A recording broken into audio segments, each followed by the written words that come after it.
خوشحال سادات تازه او مهم پیغام د بی بی سی پښتو تلویزیون سره د جنرال صاحب خوشحال سادات د نننۍ مرکې څو مهم ټکي.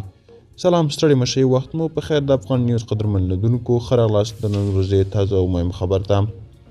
خوشحال سادات وایي زما دریځ روښانه دی، نور زه په هیڅ ډول افغانستان کې د جګړې دوام نه غواړم. که هر څوک بیا افغانستان جګړې ته ټیل وهي یا د جګړې اور زیاتوي، هغه که زما ورور هم وي، پر ضد یې ودرېږم.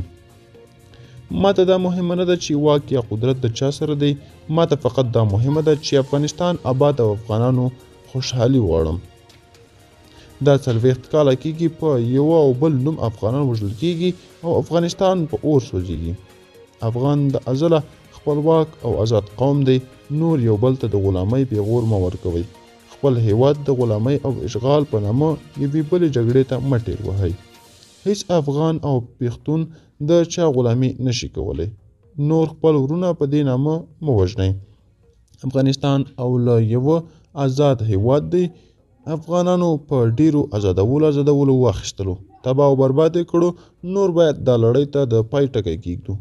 افغانستان کې ازادي غواړو او آزاد به وي. اوس یې وخت دی چې د آزادولو پر ځای یې آباد کړو. ګرانو کتونکو، دا و د نن چمتو شوی ویډیو. که غواړئ نور تازه او مهم خبرونه ترلاسه کړئ نو همدا اوس افغان نیوز یوټیوب چینل سبسکرایب کړئ. تر بیا ښې چارې، ښه وخت.